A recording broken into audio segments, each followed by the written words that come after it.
So that's all the introduction you're getting to keywords today. First of all, welcome to the Capital Markets Day, and thanks for coming. Good to see so many familiar faces. So unlike last year where we sort of had a deep dive on one of our service lines, which was art, this time we're going to take advantage of the fact that we have the entire senior leadership team of Keywords in London for a strategy conference to allow them a bit of a voice so that you're not just hearing it time and time again from myself and from David Broderick. And what we're going to try and do is use a series of case studies and everybody else's input to tell a little bit of a story as to how we are building Keywords, and as we're building, how we're creating value both organically and through acquisitions, drawing on the expertise and the talent that we add to the group, and how we're able to use that increased scale, that increased capability and the increased sort of financial and public profile of Keywords to build a more reliable and scalable platform. Very quick reminder, Keywords is providing technical services to the video games industry. It's a very interesting market. It's clearly a niche business. It has its own suppliers, it has its own behaviors, but it is a global industry, and it's $100 billion in size, a bit more in fact, and is growing at about 6 to 8% per year. And one of the things that's happening, and we'll hear a bit about this later on, is that the market is evolving and evolving very, very fast, particularly this transition from games as a product to games as a service. And that's generating a lot of increased complexity, which is driving the demand for outsourced services. So it's things like the number of languages that have exploded as smartphones in particular reach territories that weren't historically gaming markets. It's the fact that each iteration of hardware, whether that be console, whether it be PC, whether it be smartphone, adds additional capabilities, additional processing power, and that leads to larger content size as games become richer and more high definition. And very important for us, and I think you'll hear more and more of this, is as games trend to a service, so the need for continuous content generation and feeding the game with new content in order to maintain the engagement of the player and therefore the opportunity to monetize the player is becoming a real challenge for many of our clients. So as we go forward, I think again, I hope we're going to demonstrate a bit of this journey that we're on. And we started our journey 20 odd years ago, and even today, a lot of the outsourcing that's happening in the market is tactical. But what's happening with this increased pressure from complexity and very fast-paced environment is that is leading to a more strategic engagement from companies such as ourselves. Having set that sort of scene, you also need to understand that the market is worth about $5 billion in total, and we'll be breaking that down a little bit further as we go through the presentation. And again, it comes to this whole idea of being trusted, being established, being solid, so that we can partner with our clients as we build this go-to video game services platform. Not going to spend long on this slide. Some of you have seen it before, but we've been busy since we IPO'd in June 2013. So we made 24 acquisitions. We've been growing very strongly organically, and then we've layered acquisitions on top of that. So as we stand here today, our pro forma revenues are about $200 million, and that contrasts with about 16 million euros at the time we IPO'd in 2013. In fact, I think we finished 2013 with 16 million euros of revenue. So it's an interesting market. It's large, it's growing, it's highly fragmented. The service provision side is very fragmented, whilst the clients, on the other hand, are quite concentrated. So our clients being the largest video game companies in the world, whether that's Tencent, whether that's Electronic Arts, Sony, Microsoft, and so on. And individually, these small companies, of which Keywords was one, back in 2009, 2010, when we set out on this journey, That fragmentation provides us with a lot of opportunity given our strategy of consolidation. So we'll be exploring that a little bit more as we go through. And then the threads that we'll explore are this focus on organic growth combined with the efforts that we're making to consolidate the industry and to provide a very full breadth of service capability and a well-balanced geographic spread. You will see that we will continue to make half a dozen or more acquisitions a year. This is really part of the Keywords makeup. In addition to delivering our services, you should also expect us to continue to make acquisitions and to integrate them. We're very focused on driving synergies and adding value as we do that. We're not doing this just to collect a bunch of companies together under one umbrella and add their revenues. We're very actively focused on driving value from what we're doing. And then the final thread is this idea of the Keywords as a service provider moving from somebody that's really just been given the odd project to somebody that's really very strategically embedded with a mutual degree of dependence with our clients. So, onto this matter of the fragmentation and are we able to continue to acquire 6 to 10 acquisitions a year?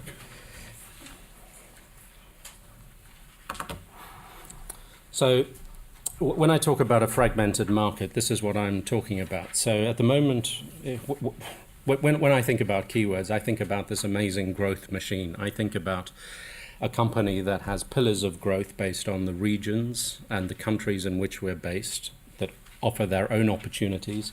And I think about us as having these 7 pillars for growth, which are the individual service lines, each one of which has a growth strategy behind it.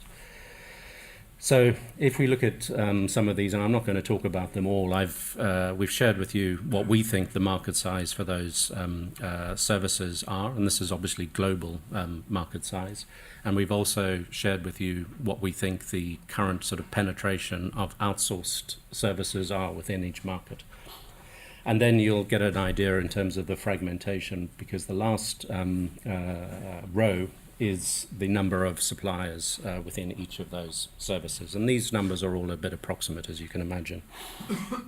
But what it means for us is that we sit here today, 200 million euros. We feel as if we've achieved a lot, but we're really very small in what is a very large market. 200 million in revenue, 5 billion across those 7 service lines. As we go through this process of consolidation and growth, what you'll see, I hope, is that the number of potential targets are very large, and as we go through the presentation, hopefully we'll give you a flavour for why they think it's a good thing to join the Keywords group.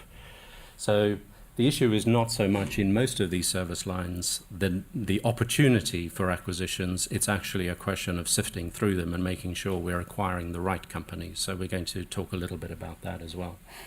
So we can't really talk about acquisitions without sharing a little bit of our track record so far. So on this chart is the 24 acquisitions that we've made so far. You will see that some of those fit in individual service lines, whereas others, including our very latest acquisition, which is VMC, moves across the service lines, so it actually involves 3 different service lines. So, on to deal origination. How do we find these companies? Because they're all out there, there are plenty of them. The first point to make clear is that we've been in this space for a long time, so we know a lot of our competitors. We don't know them all for sure, but we do know a lot of them. We meet them at trade shows. We actually occasionally will visit each other's studios when we're in town. And we talk about who's who in the industry. You know, the reputation counts, and everybody is quite happy to share who's good and perhaps who's regarded less well. Client reputations. We love it when our clients want to share in the keyword story by engaging with us and suggesting which suppliers to them might benefit from being part of the keywords group. And at least today we have at least one of those companies with us who will be able to share a bit of that experience. And the final thing I'm finding is actually coming from you, the audience, the investors and the analysts. You're starting to share with us companies that you think would be of interest to us as well as you come across them in your work. So thank you for that. So having originated these deals, as I said, the issue is trying to sift through them. So first and foremost for keywords, the most important thing for us is cultural fit. That's our starting point. We won't really enter a discussion with a company if we don't think the cultural fit is right. That's a general rule. Having said that, you'll hear examples of where we've acquired companies that definitely didn't have the same culture as us, but we were confident enough that we could deal with that and make changes to their culture. It's also worth saying that on at least 2 occasions, we've walked away from very attractive companies that were very, very good, top of their game. We were in late-stage acquisition process with them, and we decided, no, this didn't feel right. This wasn't going to work. When these guys joined the keywords group, this wasn't going to be a good marriage. So we actually had the maturity to walk away from those deals. Valuation's important as well. We have fairly clear ideas as to where the value of these businesses lie. We've bought enough of them now, and we've set a bit of a benchmark in terms of being able to reference what we've paid for businesses like these in the past. Our valuations have averaged around 1 times revenues or 5 to 10 times EBITDA. And the other thing to say is that, you know, the more of these deals we do, the more structured our whole approach to both the valuation and the acquisition process becomes.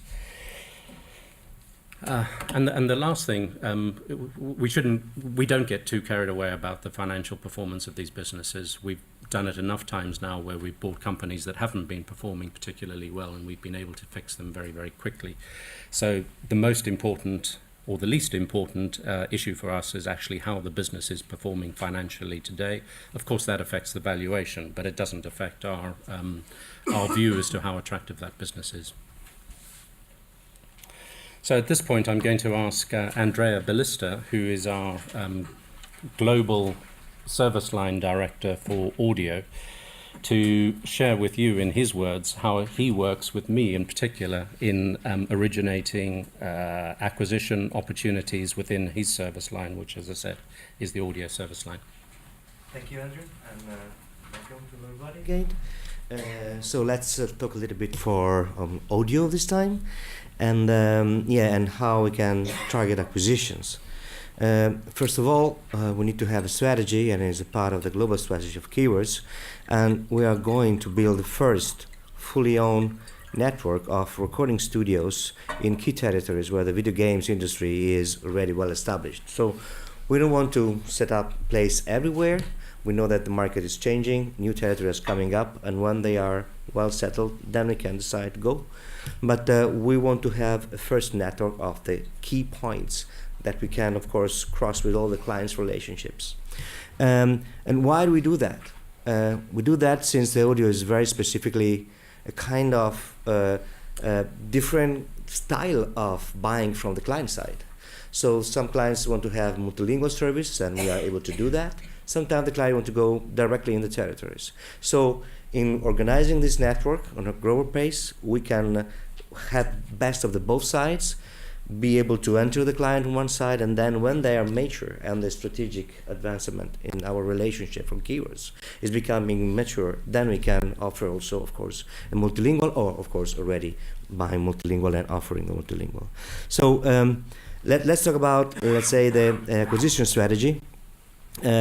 We are searching for, let's say, local audio entities that are a very good reputation. As Andrew was saying, we are very active on the show. I've been in the market for more than 20 years, so we really know the people very well and are the same guys, okay?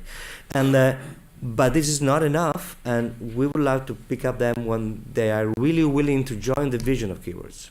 So the message is, okay, we are not here just to buy and then we forget you. You will be part of a bigger family. If you are marrying the vision, then as Andrew was saying, yes, that's a kind of good ground for starting a conversation. At the same time, we, as we say, we have a good relationship with them, and of course we really need to go, let's say, and have the relationship we have them, as we said, and we are going to start from there to build our ground.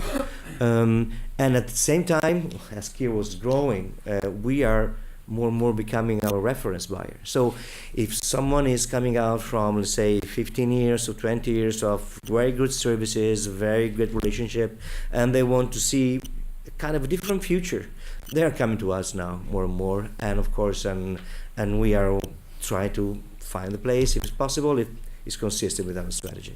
That's basically what we do. Yeah. Thanks very much. Thanks, Andrea. Very good.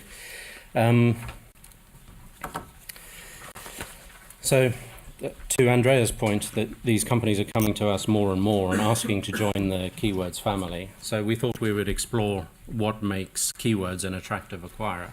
It's one thing for me to sit here as the acquirer and to try and speculate as to why companies would like to join us, but we have the benefit of having companies that have joined us. So I'd like to invite three of those to say why they decided to sell and why they decided to sell to Keywords. And we'll start that with Andrew Tosh, who is the CEO of GameSim, who was the first engineering company to join Keywords. Thank you. Yeah, so the company that I founded, GameSim, we're a software engineering services company. And we've been in business for almost 10 years, always profitable and doing fine. I was the sole owner, and I really wasn't looking for to be acquired. It wasn't really something that was even on my radar at all. And then one of my biggest customers actually emailed me and said, we'd really like you to talk to Andrew Day of Keywords. This is also, this customer is one of the biggest video game companies in the world. So, of course, I'm going to have that meeting. And it was, to my surprise, Andrew is as you probably have already seen so far, is just very open and very clear with what his strategy was and what he was trying to do, and all the way down to what his valuation process is and so on. It was really it was just a great process, and it really felt like I understood with the vision and what he was trying to accomplish. I also really like the idea that there wasn't an engineering services line at this point. So it was kind of a new set of strategies for me and my team that we could help grow that in the same way that they've already done with a lot of the other service lines. And then finally, I went to a conference where there was a number of other studios, some of these folks next to me actually, that had already gone through the process, and I got a chance to talk to them, and all of them were saying the same things about what a great process it was and how well things had gone, post-acquisition. So we agreed on terms pretty easily and went through the due diligence process. And I tell you, the final deal that got signed was pretty much identical to what Andrew said in the very first meeting that we had. And I think the word is kind of getting out in the industry that is the case, that that these acquisitions are going well. And I think that goes to your point as well of why they're maybe starting to seek us out in cases because of that reputation. And then in terms of organic growth post-acquisition, it was pretty interesting. It was on May 17th of this year that we actually closed the acquisition, and it was May 22nd when the Keywords sales team set up a call with me and one of the biggest software companies in the world that GameSim had never worked with before, and that turned into a contract that my folks are executing right now. And that's an opportunity that there's just no chance we would have been able to get on our own. We just didn't have that sort of reach on our own. By having Keywords sort of administrative support, we're able to really expand beyond what we ever would be able to do on our own. Great, thanks, Andrew. And Fabio, from one of our latest joiners in Andrew to you and Benari Sonori as one of our earliest joiners, perhaps you could share your perspectives. Yes, basically our experiences, we knew Andrew, Giacomo, and a few other people of Keywords as being one of the main companies in the localization industry. I had founded Binary Sonori in 1994 with Andrea and Fulvio, who are also here. And we have been running the company successfully for 20 years, basically, before reading the news that Andrew had floated keywords, and before getting a phone call from Andrew saying, hey, would you like to join? Well, I think, remember, we had a meeting, we discussed. I mean, we never really planned to join, neither to be a public company. So actually, we were a bit suspicious about the whole operation, if I can say. We didn't know much about the stock exchange and so on and so forth. So what we did, actually, we were the key players in the AAA industry for video game localization, doing translation, doing audio, with also the experience of expanding in Asia with an office in Japan and the US. We knew kind of the pain that it takes to develop new markets and develop the sales and all that stuff. So we told Andrew, okay, let's talk about the industrial plan, because we like the bottom line, but also we care about the future of our people. We have been growing the relationship for a long time. And this is when actually we were positively surprised to learn that not only the surface was interesting, but also it was a very friendly organization, very friendly company, where we were discussing what would be our role as managers, also in terms of our staff inside the group. And I can witness that after 3.5 years, three of us are here, other people are now working on projects, but also taking responsibilities on a global level and regional levels and so on. So it has really been a win-win. I can definitely tell my son why I did that rather than being, the heroic entrepreneur, because it really helped us doing what we wanted to do with the scale that we needed to have to execute. Yeah, that's basically it. Thanks, Fabio. And now, Fred Stockton, perhaps you could share your experience. Well, like my colleagues here, I have some similar experience with both Fabio and Andrew. Like Andrew, we were not for sale and had no interest in selling. We were a successful 15-year-old company. We were number one located in the United States doing what we did. We were very profitable. We were self-funded. And frankly, we were enjoying the life of a successful private company. And we had very strong relationships with some pretty big clients, people like Microsoft and Warner Brothers. And so we felt very good about ourselves. And then this guy by the name of Andrew called and said, can I come visit with you? And my experience is similar to both of these gentlemen in that Andrew was extremely straightforward. His vision was very compelling, and there was no playing around. It was really, I'd like to think about joining us. Here's what we'd be able to value you at, and here's why you might want to think about it. And that was it.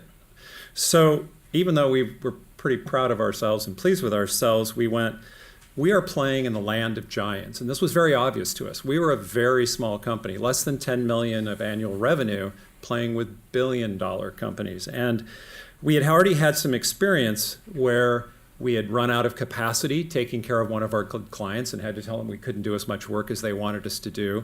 And we kept thinking, what's going to happen when somebody asks the question of what if we couldn't meet their needs, or maybe they're taking too much risk working with such a small company? So we were already concerned about that.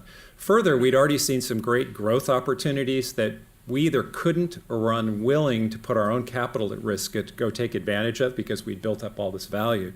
So we started thinking a lot about that. And the final thing we thought a lot about were the people. We did have some really wonderful people that had come on board early days, and most of them were still with us.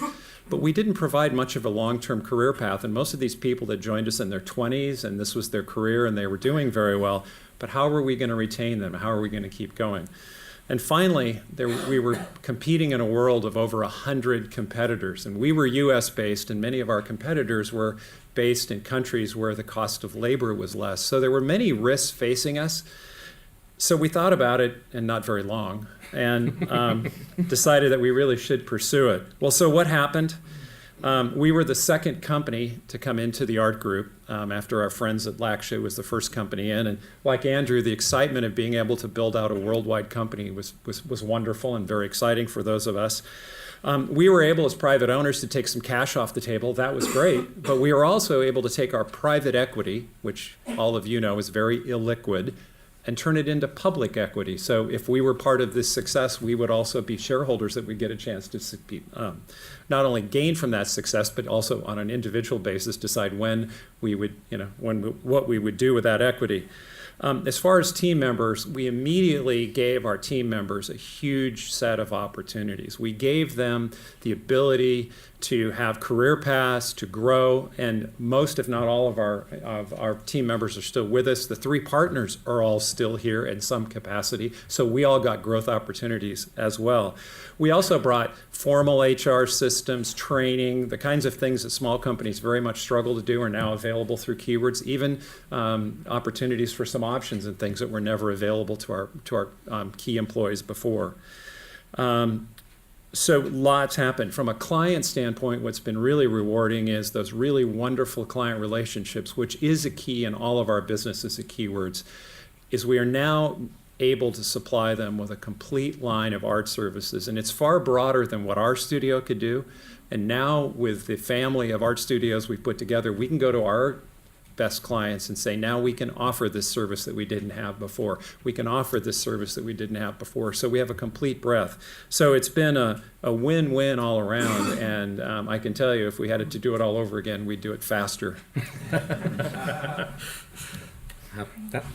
That's good. Thank you all. So we've heard as to why you might join Keywords. We've heard about the fact that there are plenty of opportunities and that we're quite good at spotting them. Now, what happens to these businesses when they join us? So because you guys are numbers guys, right? Well, I thought I'd share some numbers with you.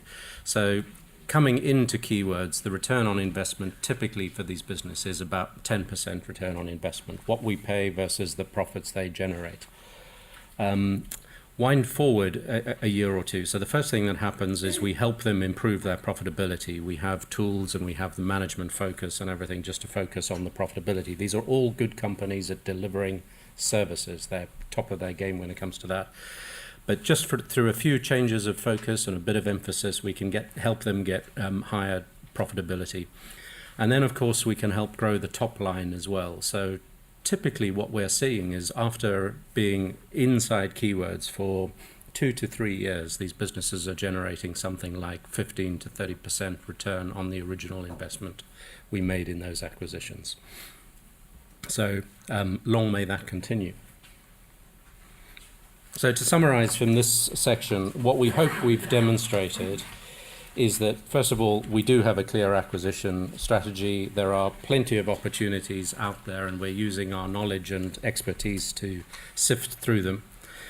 And the final thing, of course, which is all important, at the end of the day, we do have a good track record of delivering value from these acquisitions.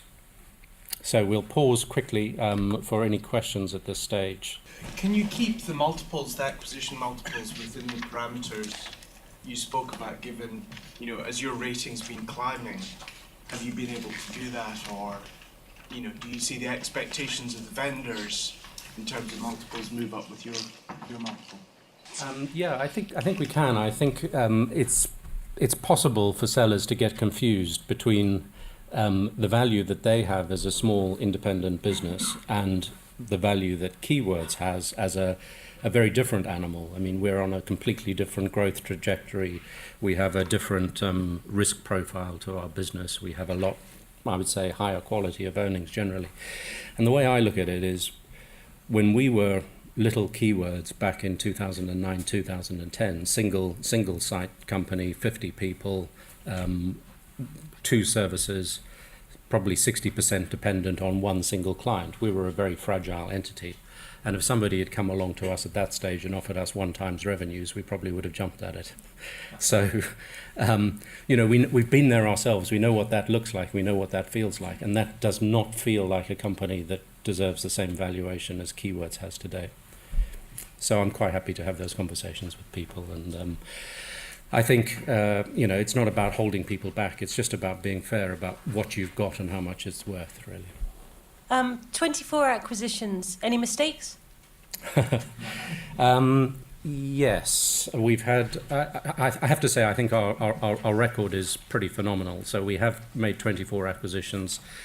23 of those have been great. 24 have been okay. And the one that was okay, what happened there was, it wasn't so much about the choice of company or how much we paid for it or anything. What happened was there was a particular set of circumstances which led to an awkward integration. And during that awkward integration, we lost some of the key people in that company. So we regret that. But it was, to put it into perspective, this was a kind of a million, call it €1 million company. 6 months later, in exactly the same territory, exactly the same space, we bought a company that was 5 times the size of them. And we picked the bigger company up and we moved it into the smaller company. And that process, frankly, kind of broke the spirit of those guys. So we've learned a bit from that, but it wasn't intentional. We wouldn't have bought them in the first place had we known we were going to buy the bigger company later on. You mentioned you had culture as your number one priority, and 24 acquisitions and 2 that you've walked away from seems a remarkably high hit rate. I was just wondering just how diligent you are there and what sort of those cultural characteristics you're really looking for. Yeah, so when we say we've walked away from 2, obviously we've decided not to buy a whole bunch of other businesses in that process as well, but that happened earlier on.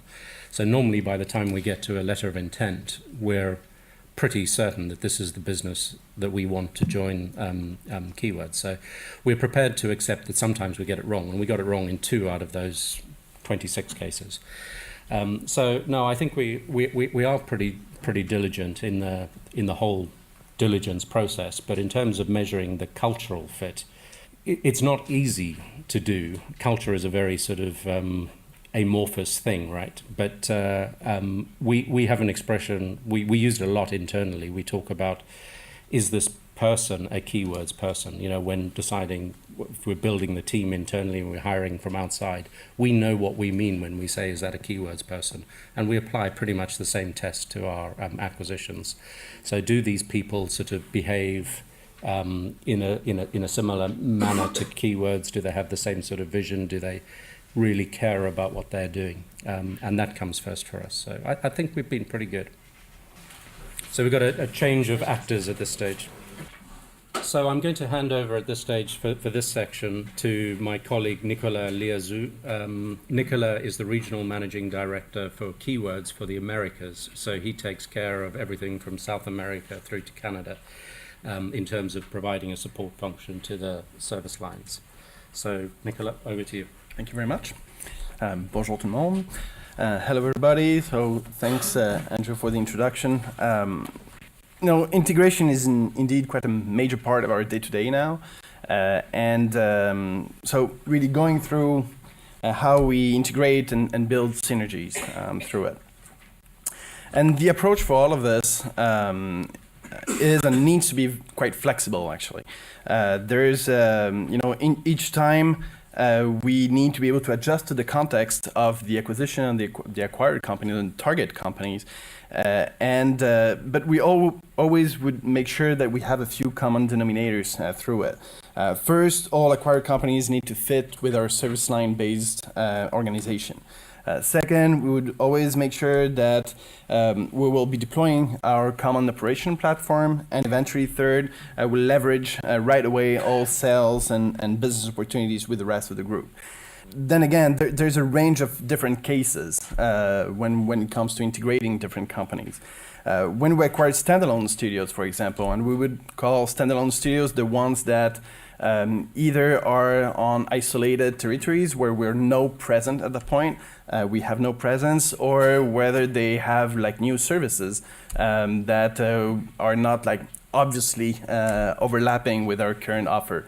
In those cases, then we try to limit that to the minimum range of integration, meaning that we'll bring the companies within the service line organization, and again, which will bridge sales opportunities, But overall, we'll strive to limit disruption in the business, given that we'll want them to go on being successful in the same way they've been successful so far. In other cases, we need to go for a deeper integration somehow. That'll apply when we have strong overlap, namely in territory. So that would apply, for example, for all the acquisitions that we made in the Montreal area, where we have a big studio locally, we have a very strong presence locally, and then it just makes sense to be able to integrate as well operational activities locally. It's also been the case where we have a strong functional overlap. For example, in companies that would do a service that is already being provided at Keywords, then it just makes sense again to make sure that we all integrate them together and that we work on synergies and operational growth.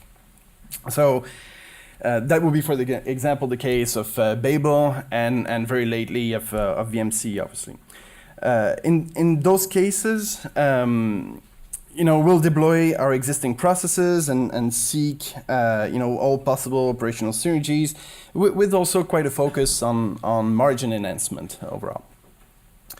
And in some cases, and I would talk more specifically about the cases of VMC and Babel, which we want to even go even further than that, stating that those companies had quite a cultural mismatch compared to Keywords.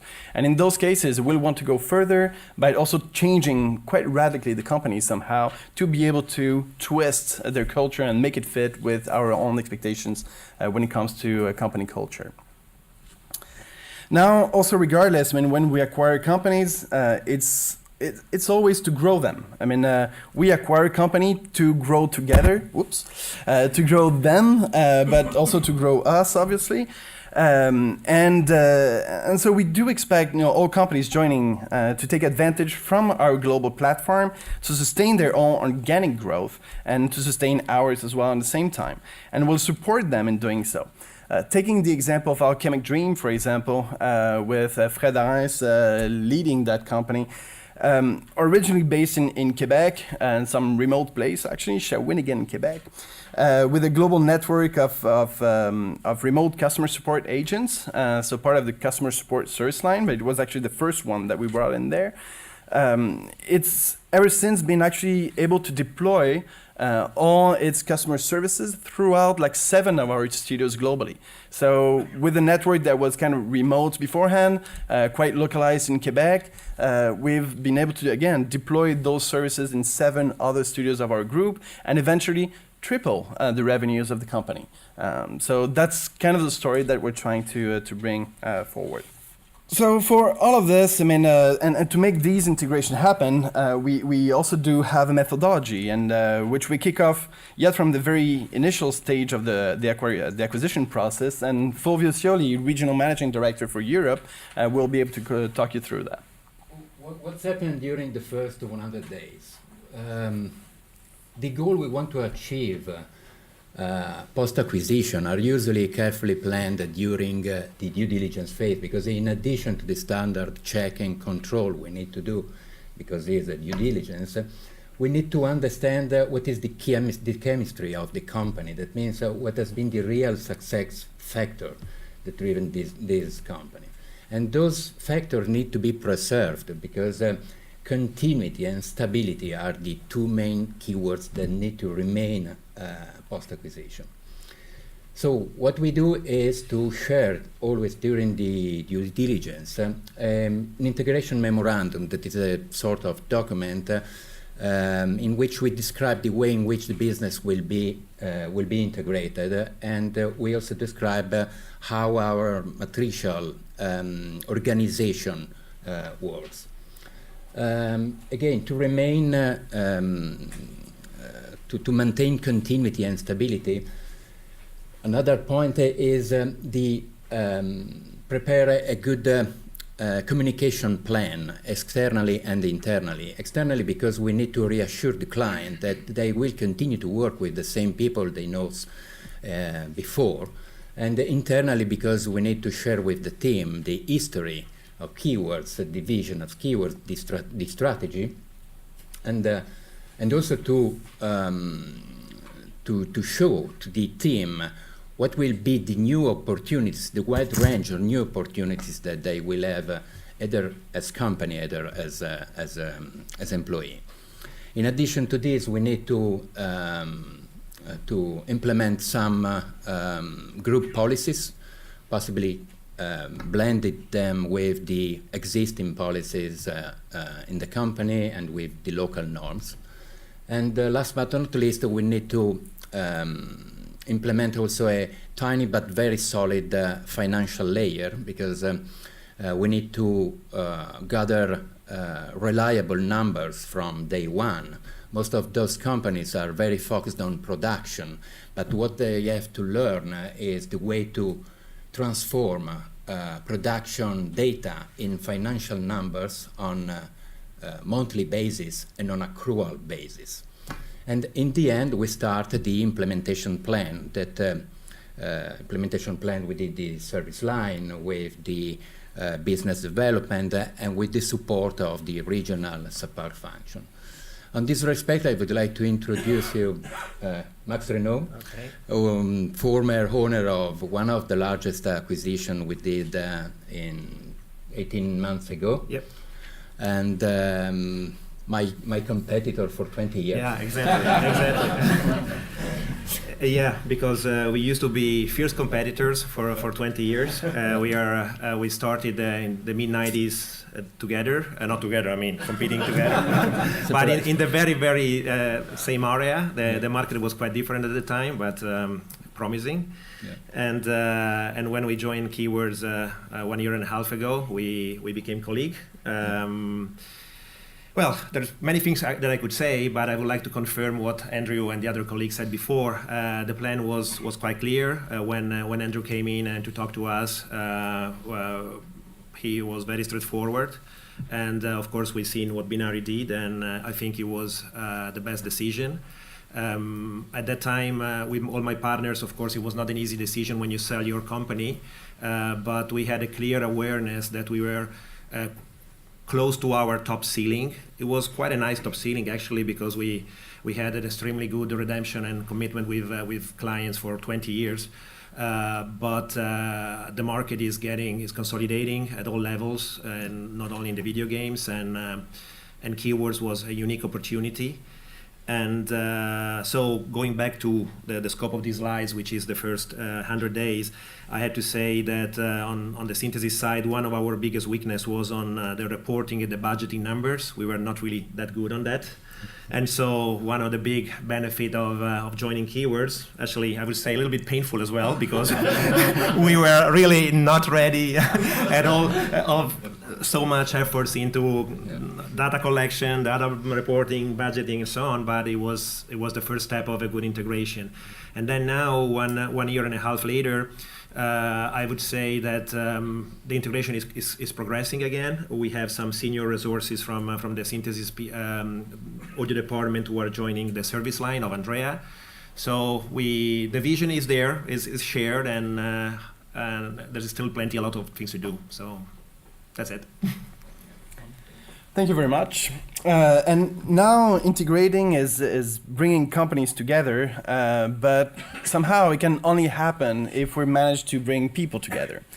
On each new acquisition, I mean, we have this message and we have this same communication process and same communication package that we do deploy at each new acquisition, and it always ends up with the same message for everybody. It's not because you acquired the last one in the series that you get to be in the bottom of the list in some hierarchy somehow within our acquisitions. And day one, you are now a Keywords employee in the exact same way and with the exact same status that any Keywords employee within the group. And that is something that we really very strongly try to show as a message, also by changing the vocabulary as well, in the sense that day one, we stop talking about acquisition, actually. We talk about integration, we talk about synergies, we talk about bringing people together, but we don't want to show that, it's one taking over the other. It's all being able to bring something all together. And for this, I mean, we also have HR department helping us, with Jerry Cleary here, who is in charge of also maintaining the golden rule of 9 within the group, which is a core policy when it comes to how to define our culture. So Jerry, please talk to us through it. Thank you, Nick. Yeah, so as Nick said and Fulvio mentioned earlier, the rule of 9 forms part of our memorandum of integration, and that message goes out on a very early day to everybody who's joining us. We further reinforce that through standardized induction right across the group in every studio, so the message is constantly being reinforced as to this is how we operate as part of Keywords. To help with that, then, we integrate the service, internal service departments as quickly as possible. So whether it's HR, IT, finance, they become part of the regional and the global groups. So they understand the message, they're getting the same thing coming across. Interestingly, quite often in the smaller acquisitions, those support services just simply didn't exist. So now, as part of the acquisition, we're providing those services internally and allowing the team members to really go out there and do what they do best, be it audio, localization, or engineering. So that saves them a lot of time and a lot of pain and effort. So all of this together, between our rules and between the additional support that we're giving them, allows them to grow their teams much more quickly and gives them opportunity to expand. And so while integrating, and we'll also be looking at measuring operational efficiency as well throughout the process. And for this, Giacomo Duranti, our group COO, will be able to share some thoughts as well. Good afternoon, everyone. Yeah, so it's to be successful in our business as we've been all these years. It's all about operational efficiency, on top of having a sound strategy for our company, as we have demonstrated. And to manage the efficiency, operational efficiency, we need to measure it. And we do that through operating systems that are helping on the production tasks of the day-to-day work. And in the meanwhile, they're tracking in details all the metrics that we need to correctly evaluate the business without sort of burdening with bureaucracy the production staff who should be really focusing on their main tasks. This is something we do with new businesses, onboarding them on the operational systems very early in the process. It's certainly part of the first 100 days, sometimes first 100 hours of integration, because it's very helpful for the businesses that are acquired.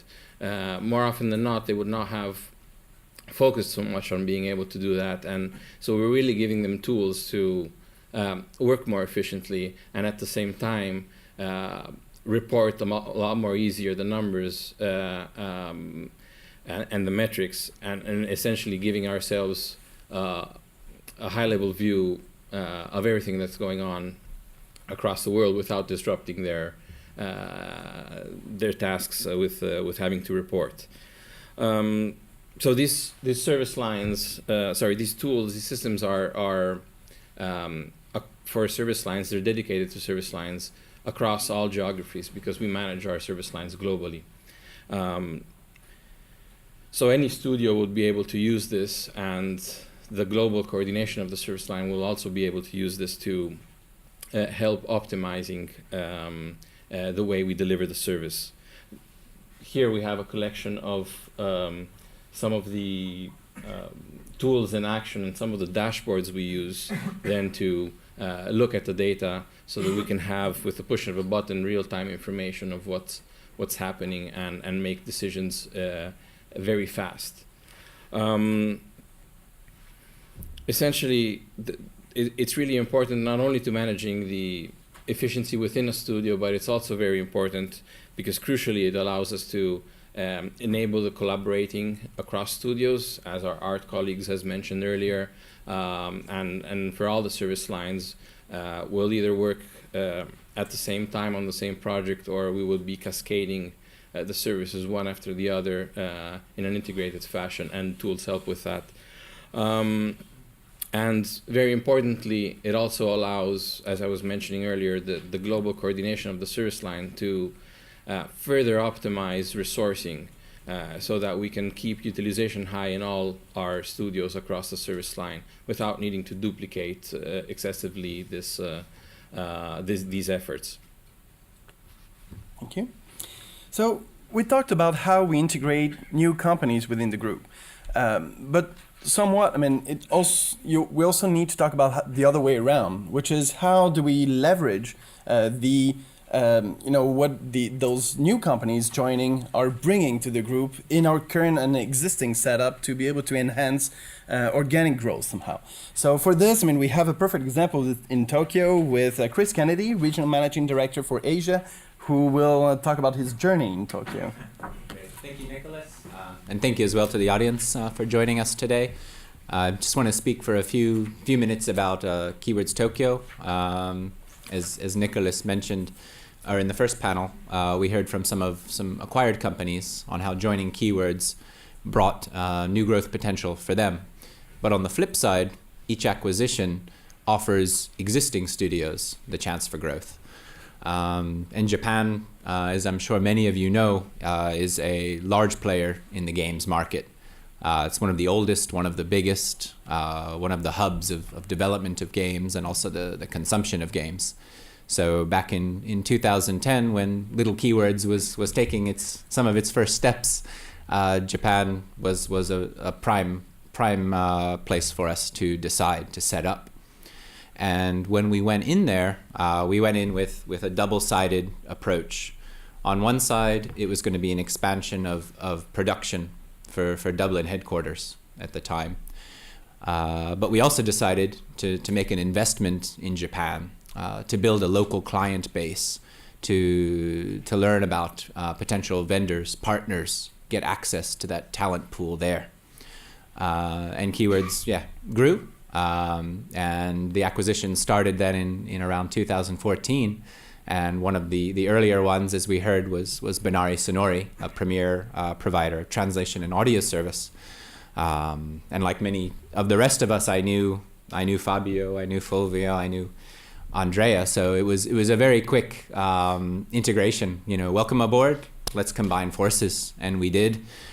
Within days of the announcement, we were already sitting in front of around the table with some of our Japanese clients, and they were very pleased. They were happy to see the consolidation, the strength that the acquisition brought to our offering, and that kicked off many years of strong growth, continuing growth for those service lines. Another good story in 2015. When we took our first step into player support with Alchemic Dream and Fred Ahrens. Interestingly enough, I think just within a few days before, I think we made the announcement, one of our clients in Japan for other services approached us for player support. And at the time, without Alchemic Dream, we probably wouldn't have been able to handle it too well.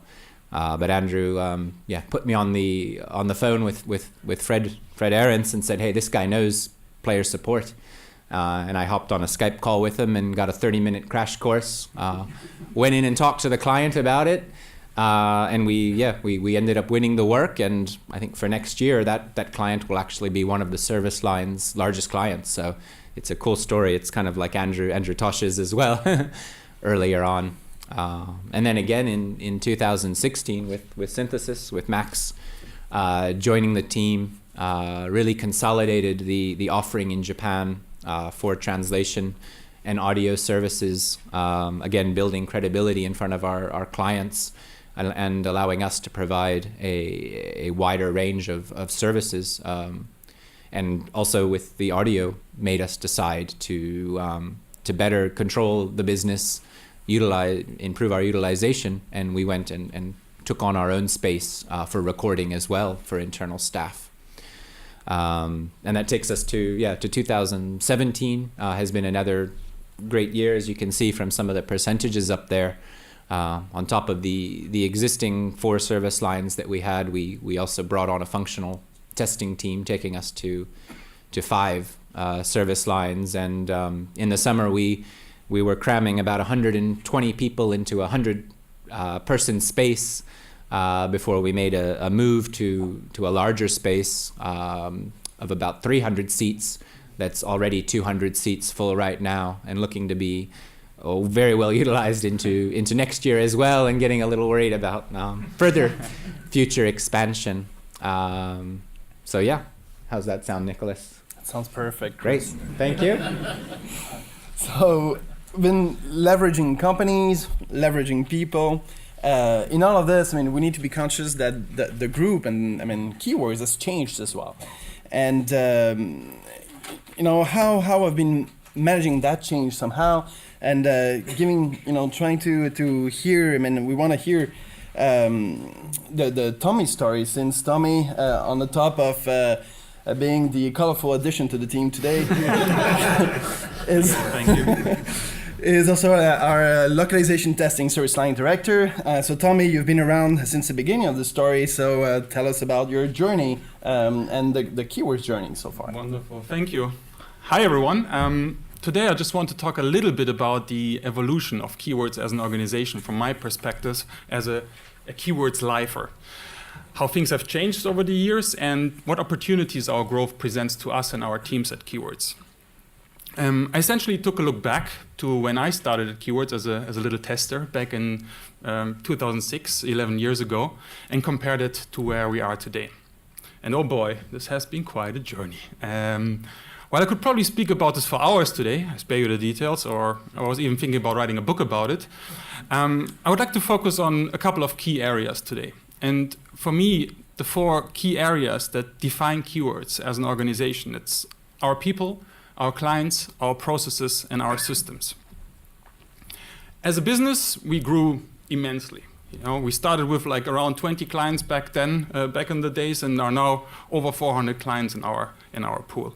And we're now working with client partners from all sectors of the video games industry.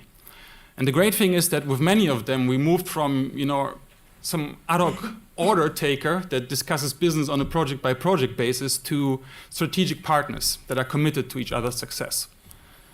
And the same holds true to our processes. Our processes evolved quite significantly over time. We consolidated them and we complemented them with continuous improvement along the way. And the beauty of it all is that we now have the unique opportunity where former competitors can sit together on a table and discuss and synergize real industry best practices. And the same holds true for our systems. I spare you the details of our cute, small, local setups of the past and just tell you a little bit about today. Today, we are making better use of technology in the way we communicate and in the way we collaborate. And we're moving more and more towards IT heaven or the cloud. And I kept the best for last, and that's our people.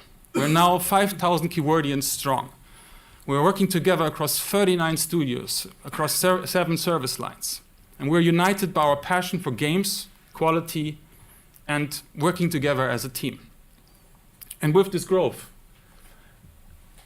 we enabled various opportunities for our talent to grow. And I'm a good example for this. I started back in 2006 as a German tester, and through the journey of Keywords, I had the chance to level up from tester to test lead to project manager to QA manager to now being in charge of localization testing worldwide. And we recognize this need for opportunities for our talent as well, and we keep building and growing them as we go forward. And it's our evolving organizational design that presents new opportunities within our business and operations support functions. It's our increased efforts and thoughts that we put into career mapping and talent retention through the likes of a level up program that we're developing. It's the investments that we're continuing to make in our learning and development for training, mentoring, and coaching. And it's also now the chance that our talent can explore careers in new areas of the industry in different service lines as well. And last but not least, when we have new openings, we like to think about our internal talent first and give them priority access to applying for the job that is there. Thank you very much. Andrew, over to you to wrap it up. Right. Thanks very much, guys. So hopefully through this section we've heard that our approach to integrating businesses is actually, while we learn from each one and we have some sort of standard approaches, ultimately these are tailored to each of the individual business and their specific circumstances. We also have heard that we have a strong understanding and approach to the whole integration process that starts actually from even before we acquire these businesses. And that we have consistently demonstrated that the Keywords culture supports both the rapid and really fundamentally meaningful integration of these businesses. So at that point, I'm going to pause again for another 5 minutes of questions. So if anybody's got questions for me, for Nicholas, or for any of our colleagues, please fire away. Wow, guys, you've silenced everybody. Is that a good sign? I think it is. Thank you very much. All right, thank you very much. And again, thank you all for being here. My name is Michael Wallen. I'm the Global Business Development Director for Keywords. I'm joined here on stage by David Broderick, the Chief Financial Officer, and Fabio Manazzi, the Global Service Line Director for Localization. And we are talking capturing the cross-selling opportunities, really where the rubber meets the road for Keywords. You've heard all about how we go about acquiring talent, how we plan on using it, how we implement the talent. Now let's talk about what we do with it. And let's see if I can figure this out here. I did, look at that. Okay. Cross-selling really is the bedrock of Keywords. It is not only from a sales strategy standpoint, but from a foundational business philosophy. We have built Keywords to cross-sell. The ability to provide multiple service lines and services to the same client, creating a one-stop shop of development services to a particular client is the Keywords way, is what Keywords is all about. At the core of our cross-selling strategy is the understanding that along the game development cycle, anywhere along the cycle there is an opportunity to enter the cycle itself. From end to end, there's opportunities to provide quality, best practices solutions that you've heard about already on this stage from multiple service lines. Many of these services are necessarily only at the time in the development cycle that it is required. And then to maintain that service by our clients, it becomes very costly. So they turn to Keywords. Right now, with the pace of games and the fragmentation that's out there in even our marketplace, content is constantly being created, whether it's mods, ports, DLC content. The opportunity to enter this development cycle now no longer follows traditional gaming, the old game development model, which is 18, 24-month cycle. You can enter this at any time with the service offering that Keywords has. Our breadth allows us to enter it at pre-production stage with art, concept art, player research, and our data sciences. In our early stage game development, art and engineering again, as well as audio support.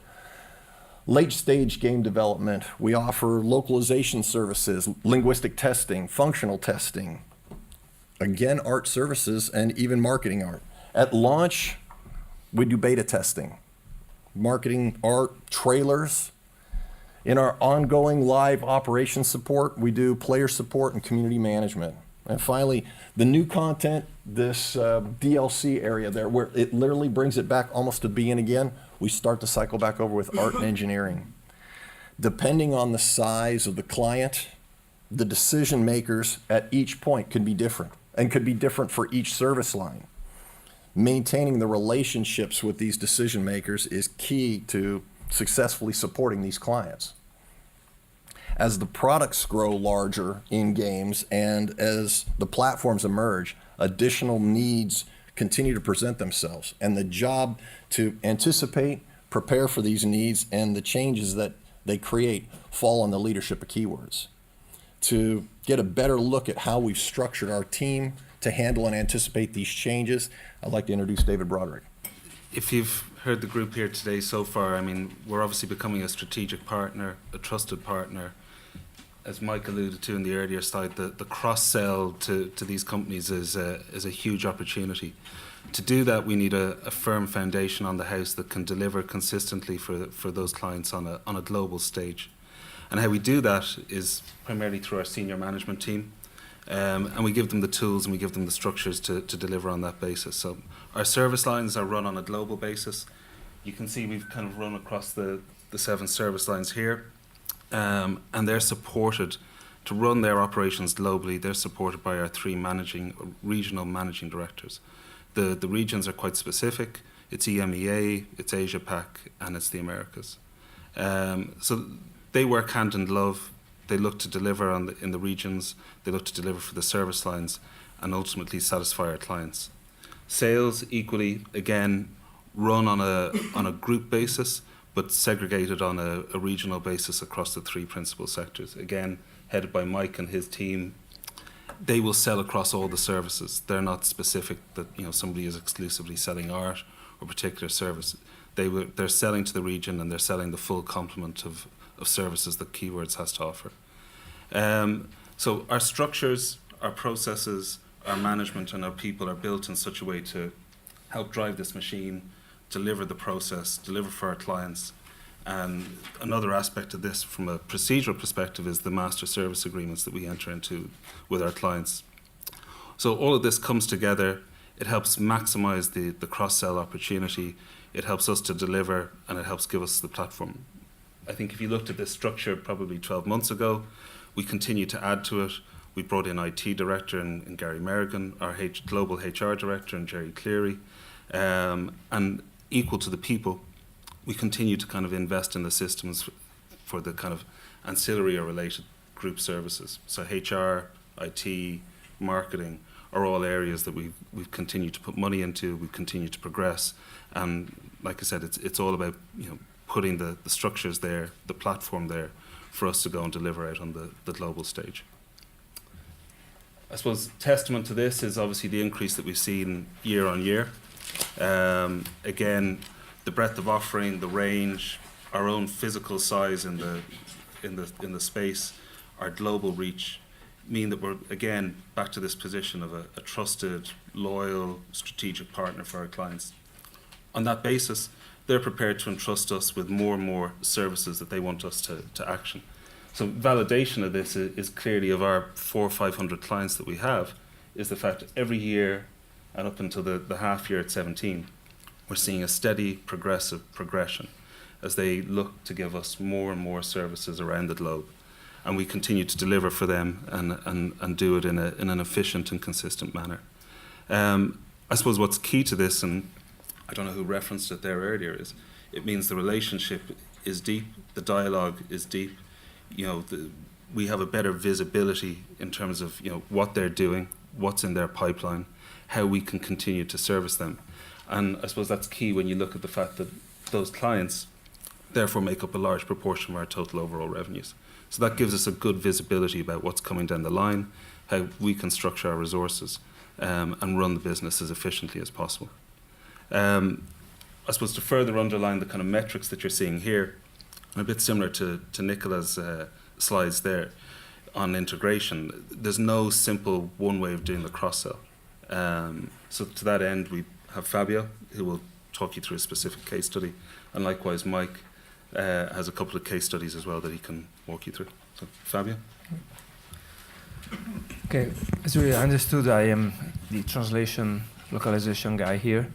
So I'll take you through a couple of ideas that may be new to you, depending on your proficiency specifically in video games, for you to understand what it means to do cross-selling inside the same service line, for example, which is one of the things that we are implementing. What is a video game? Video game is a creative, interactive form of entertainment that works on computers, so digital entertainment. So digital entertainment integrates a number of different media in a single product that you interact with, and these are creative media. So art, there is audio, and there is graphics, as well as code. Of course, one very important element there is text. Text is always present. You can imagine almost every video game has a text inside. So what happens in this world? The complexity is increasing. You can imagine how games are developed today with a faster pace of development, faster pace of deployment, iterative cycles that you go through to go from what we used to know as a release game that was then left die in their publishing cycle to actually recycling of the contents, because not only it's a big investment to make a game from the technological point of view, but it's also a big investment from the creative point of view. So the growth of the complexity comes along with the growth of the IP value, the intellectual property value. This is where our translators have to work. So it's an environment where translators in their home or in our offices, they are faced with a number of strings with different entities that need at one point to be somehow mounted together. So the process is still quite new if you consider that it's a young industry. And you can imagine in a few years, everything will be very integrated. So we did the first step towards that integration by acquiring a company called the Xlog. It's a major content management system dedicated for video games. What it does basically helps you versioning all the strings and all the content you put in a video game, and allows teams to work together, translators, creative writers, testers, all to work and keep control of the assets. With this system, basically, we can allow our translators to work better, but also our clients to work better, and it allows us to add value to our clients. So typically, a translation company works with a text which is exported. Now we are able to do an upstream integration, go there and talk with them also about their processes, provide them consultancy on how to best do their production over a number of languages, provide them a better, better process, as well as allows us to do investments and create a better product. So Xlog itself will grow to a better product, therefore adding value to a larger number of players in the industry. So I think we can probably say that we are adding value to the overall industry, not only to ourselves. Thank you, Fabio. For a more traditional example of cross-selling, I wanted to talk about a leading mobile game publisher developer that we're currently working with. This is a very high-profile, industry-leading mobile company. It's a shame. I'd love to tell you who it is. We started providing localization services for them in 2014, 11 languages. Just got started with them, generated revenue of $1 million. Started as a vendor for them in 2014. By 2016, we were adding linguistic testing, and we created a dedicated internal team in Europe and Asia to manage up to 200 external linguists, and we grew the revenue to $5 million. By 2017, we're starting to moving from vendor to kind of selected vendor to really trusted partner now. We're moving into an area where, as a benefit of the Xlog acquisition that Fabio was talking about, we're able to provide them with a streamlined, I have to get this right, streamlined globalization process. That's all I can tell you about that right now. We added art service, both game art and marketing art services. We also provided them a custom hardware and network connection for this client, providing them not only the talent for the team for player support, but exact technical specs for their machines for the player support services, something that we hadn't done before. And on top of that, to add emphasis to this trusted partnership and to add emphasis to the level of engagement, we embedded what we call a client, senior client success specialist in our client's main office. Revenue's expected to be $11 million this year, 11 million euro, this year. This is a significant engagement. Another example, another traditional example, but now we're going to the online gaming space, online game publisher developer. We started doing artwork for them in 2015. Game art for their MMORPG, revenues of $100,000, just getting started working with them. By 2016, we added services of functional testing, linguistic testing, and localization, further embedding Keywords as a trusted, valued partner. They start coming to us, asking us questions, asking us for the solutions. During that year, we integrated a functional testing solution created utilizing 3 separate Keywords studios and locations around the world to provide them complete player coverage, which was something very significant and very specific to this client. They wanted 24-hour player coverage. The volumes created that year were $700,000, 700,000 euros, excuse me. By 2017, our standing with the client had expanded to include player support. Starting with Chinese support, we moved into English, and ultimately leading to a community management solution for them that was designed by Keywords and recommended to the client by Keywords. For keeping score, that brings our total to 5 service lines for this client as well, generating revenue over $1 million in 2017. Our forecast for 2018 is very strong. Now, we've had an example from Fabio of an inter-service line cross-sell. I just gave you 2 examples of what we would call traditional cross-selling opportunities, where we take existing services, introduce them to a client with the Keywords value, with the Keywords reputation. We acquire that. This is a different model. This is a different beast. This is something only Keywords can do. This is an example of a combination of cross-selling. This is a long-standing console multinational client of Keywords that dates back to 2009. I'll go through this quickly because it's the last slide here. In 2009, we were just doing localization service with them. As you can see, we moved through. We added additional services, growing the existing localization services, and then in 2014 we added art. We grew the localization service up to that point, and then by acquisition we started adding services. This is a combination of organic cross-selling and acquisitional cross-selling, something that you just can't do if you don't build a group like we have. It's given us a strategic level of engagement with the client that I don't think other companies really experience. It's increased our position and our value with the client. As you can see just by the numbers there, the increased growth from 2014 to present is exponential. 600% growth in a combined cross-selling situation. So cross-selling isn't static. Cross-selling can be inter-service line, it can be cross-service lines, it can be organic, and it can be acquisitioned. But for Keywords, we've created the opportunity for us to do all of the above. So at this point, I'd like to bring back Mr. Andrew Day.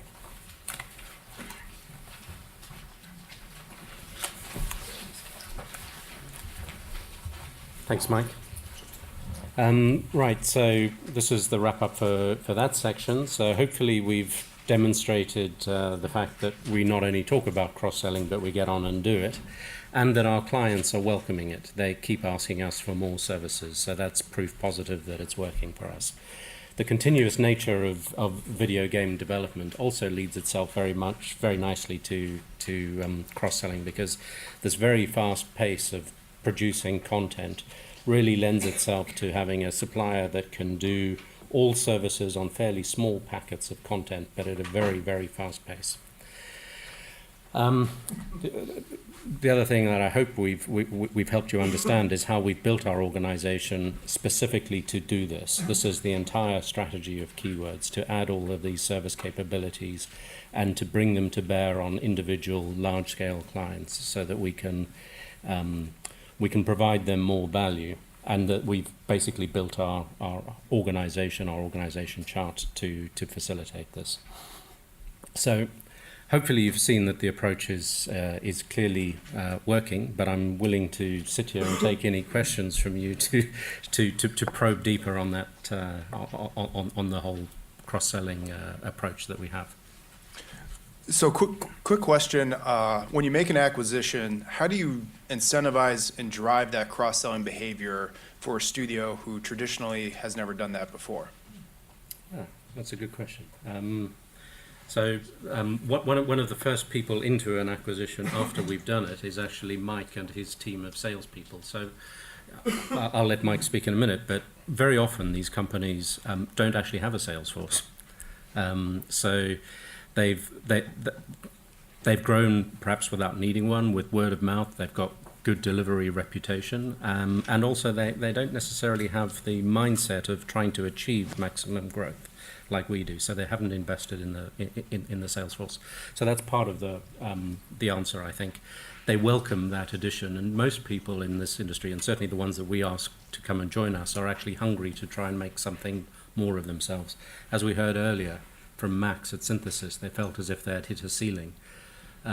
We help them remove that ceiling, and part of that is all about cross-selling and sharing experiences. I think that's another big part everybody that's in Keywords is passionate about what they do. And a large part of what they do is supporting video games. And so they're very, very open to exchanging ideas and opportunities.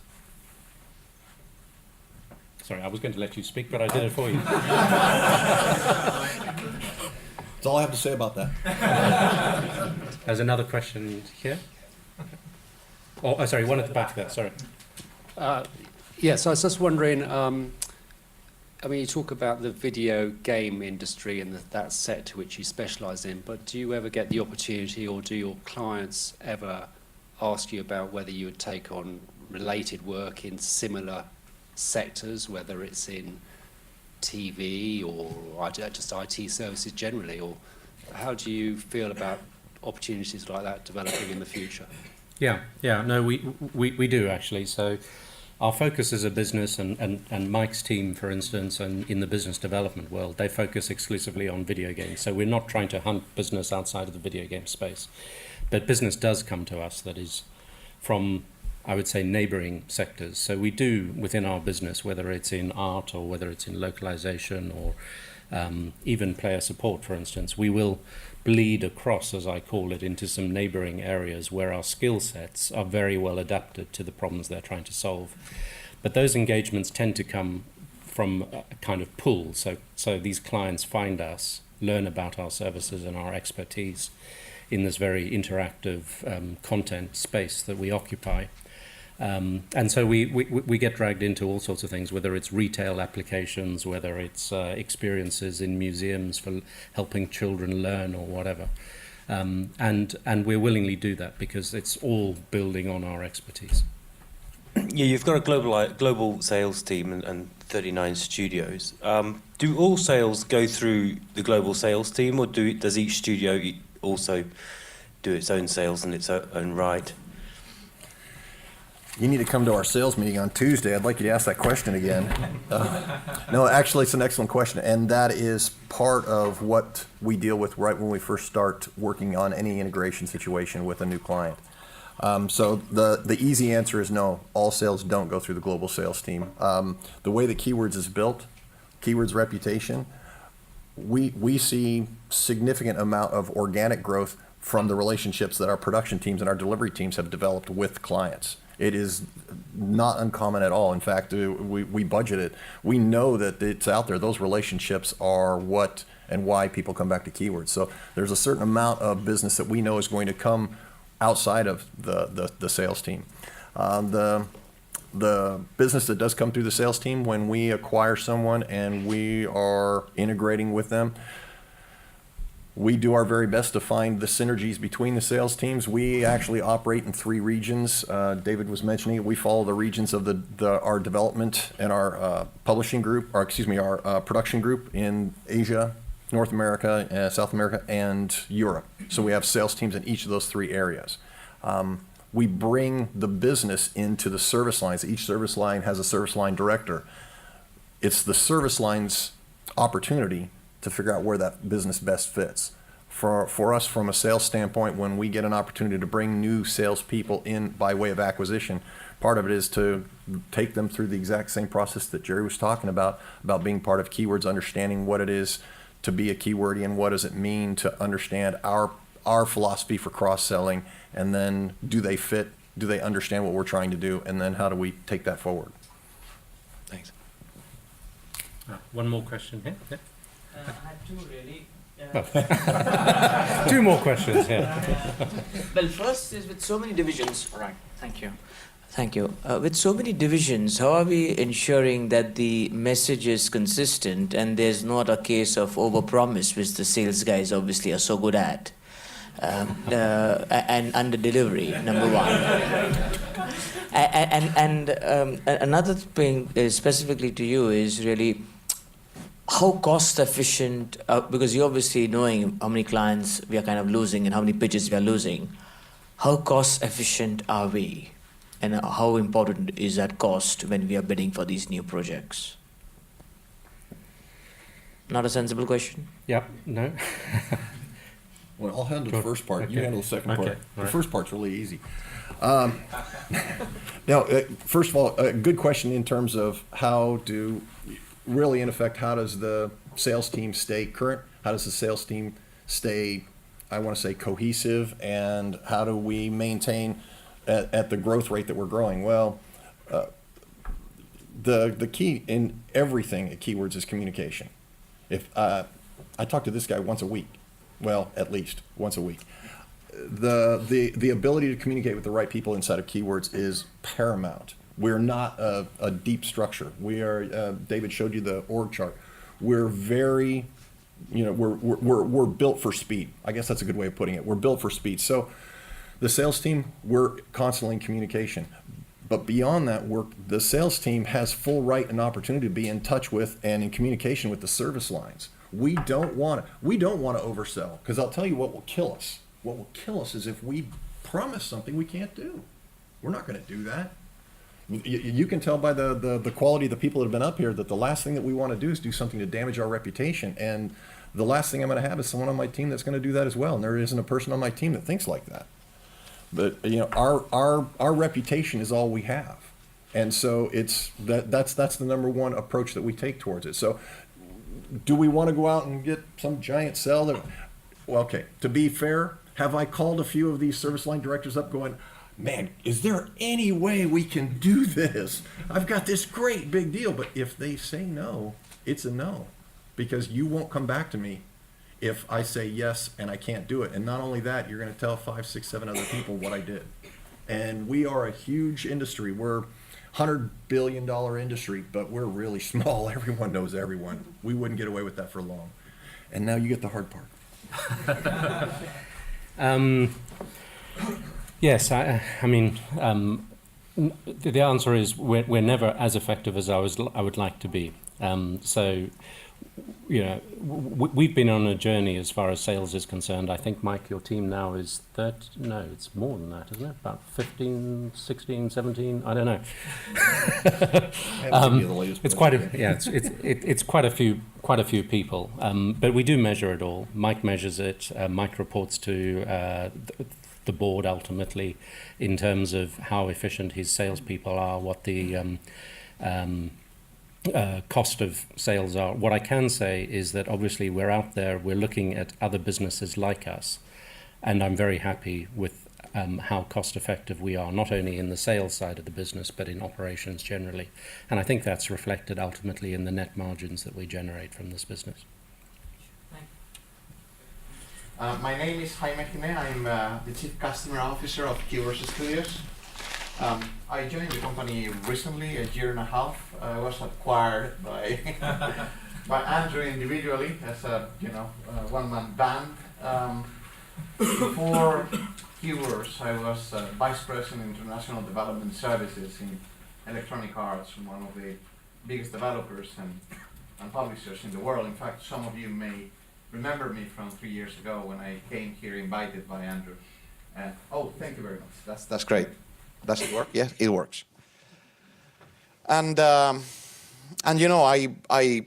just thinking back about then when Andrew told me the amount of fun that I was likely to have in this company and the amount of innovation and new the possibility to disrupt the business that we were going to have, I couldn't quite believe him. But I'm a believer now. Andrew, this is like awesome. Thank you very much for that, because it's worked out incredibly well. Incredibly well. I'm not alone here, fortunately for you guys. I've got here Fred Stockton, who you met before. He's the serious guy that made that wonderful pitch about selling his company. And Matt Bendra, Shokul. Almost there. Oh, yeah, okay. Shokul, who is the CEO of Lakshya, one of our premier art studios based out of India, and they will be joining me in explaining strategic partnerships later. So, okay, that's 2 minutes gone. That's great. I'm going to talk to you about a few things. If you guys are familiar with the industry, which I'm sure you are, because this is the games industry, we're in the middle of a very big transformation. The business model is transforming. We're going from packaged goods model, very classic, we got a product here, and we're going to a digital distribution model where we are selling software as a service, or our clients are selling software as a service.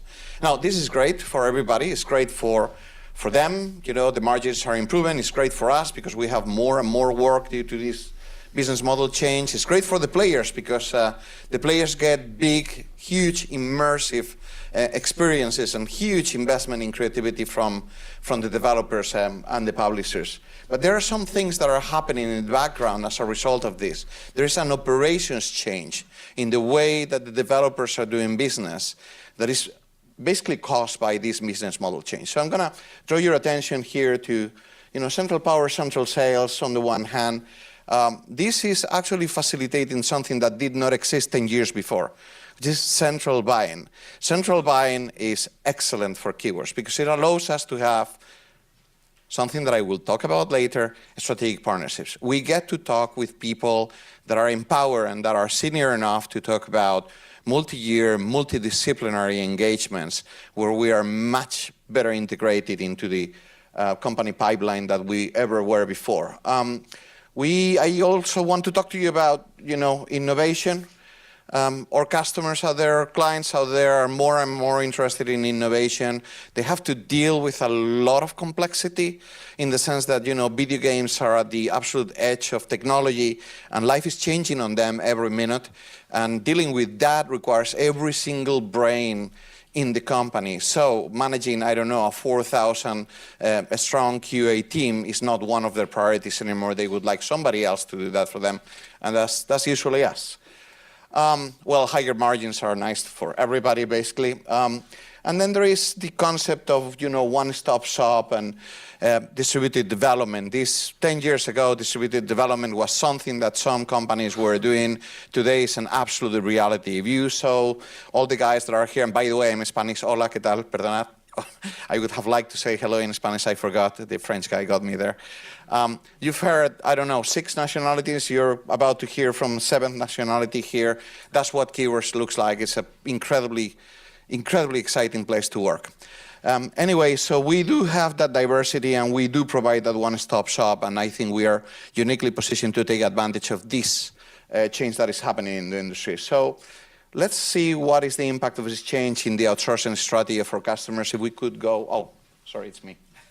Right, so, wow, it worked. So this is, I tried to put all the steps. There's one step missing here, which is the way that outsourcing started, say 10 years ago, which was purely transactional. It's what I call a one-night stand. I meet you, I give you a project, you do well or not too well. It doesn't really matter. That's the end of a relationship. And then the next time you're up against the whole field of competitors exactly the same way that you were 3 months before. Well, that is changing very quickly. And I'm proud to say that Keywords has led the way in this change. Dedicated teams was the very first change that I saw. And I saw that very, very closely. The fact that that Keywords at the time was able to put together teams that were dedicated to a particular client or a particular IP that were fully immersed of a culture of the client and fully immersed in the IP that they were working on was a huge differentiating factor at the time. This very quickly evolved into the spin-off production centers. Keywords has already have 2 instances where a big AAA client has come and say, hey, we love our production center, but we just don't have the bandwidth to manage that complexity.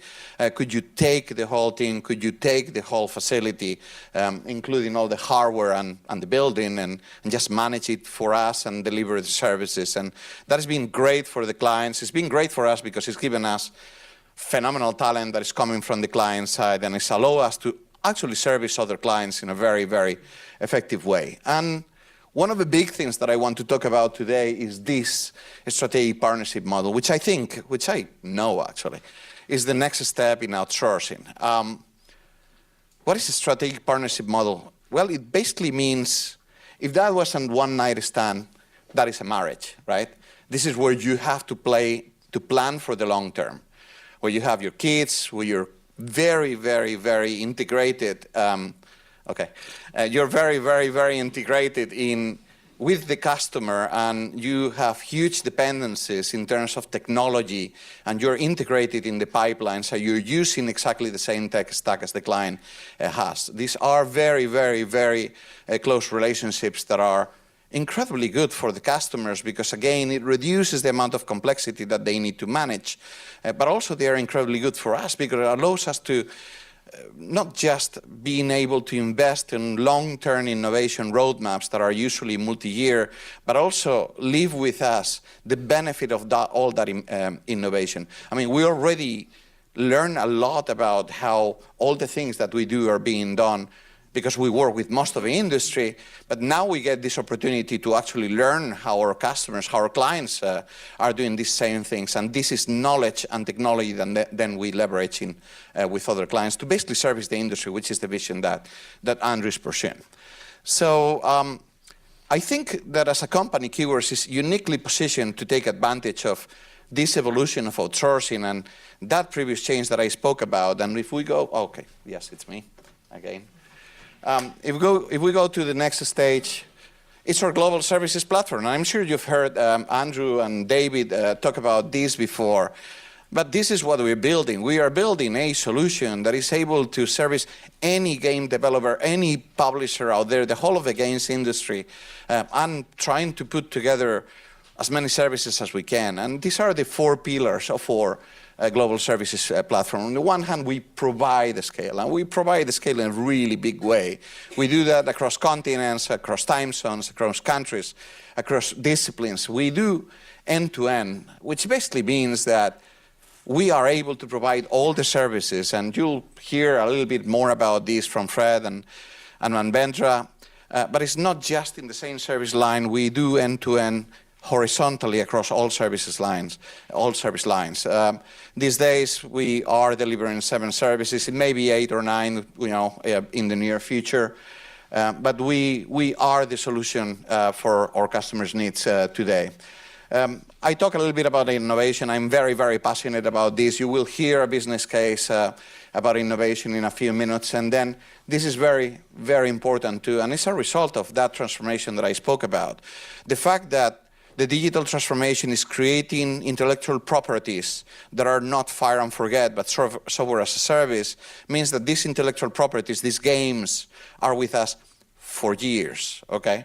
And that basically means that the investment that these publishers and developers are having to do to create these IPs has multiplied many, many times. These bets are very big bets. So you cannot really hedge your bets from the creative perspective. It's basically you're either going to get it right or not, but you definitely can hedge your bets from the operations perspective. And we are one of the best ways to hedging that bet that exists out there. And our customers are coming to us to ensure that they can manage their own risk from the financial perspective, but they can also manage their own risk from the operations perspective. And that is a very, very important component of our offering today. So without much more ado, I'm going to hand over to Fred and Manbendra, who are going to talk about this case study, multi-studio end-to-end outsourcing of game art. All yours. Great. Could we have our slide, please? Yes, of course, yes. Thank you. There you are. Hello again. It's great to be back. I'm going to pick the story up where I left you last. If you remember, I was an owner that sold his business and became part of the Keywords family. Well, it wasn't long after that Andrew approached me and said, would you please be the service line manager for art, and let's go build out just a tremendous art business. Well, I want to back up just a second. Before we came on board, my friend here was the first art company, Laksha, to come on board, and they came on board literally 3 years ago. So we're talking about a 3-year history. So 3 years ago, Keywords was not in the art business. 3 years from now, we're here. Well, it's been a total of 6 acquisitions. And today, we are the first art company in the video game industry to have a worldwide footprint. We have a total of 14 studios and 2 support offices that cover all the major video game markets in the world. We have a presence in London. We have a presence in Quebec. We have a presence on the west coast of the United States. We have a presence in Tokyo. We have a presence in Beijing and Shanghai and Singapore. And we have a presence in 2 presences in India. So we now completely cover that. Why does that matter? Well, first of all, we can provide worldwide client service and time zone service to our clients, no matter where they're located. In the art business, it's very important to also be able to provide art that is culturally appropriate. And so having artists in each of these countries, each of these areas, is very important to giving the breadth of the kind of services. It's not just making a sword. Often it's making a sword that fits the Japanese market or the Chinese market or the American market. We have that now. As I mentioned earlier, we have a complete level of services. So besides having what is without a doubt the best concept art house in the world, located in Quebec City, we have tremendous production facilities in China, in India, in the United States, and in London. All of that gives us extremely deep and broad experience. Another point I'd like to make is I mentioned earlier that how important it was to retain our employees. Well, each of the companies in our group started somewhere between the year 2000, which in this space is very early, and the year 2007. We have retained a majority of all the employees that started and worked with those companies. So we have literally thousands of years of experience in our networks that we can share with our clients. And with that, we are one of the most powerful art production companies in the video game industry.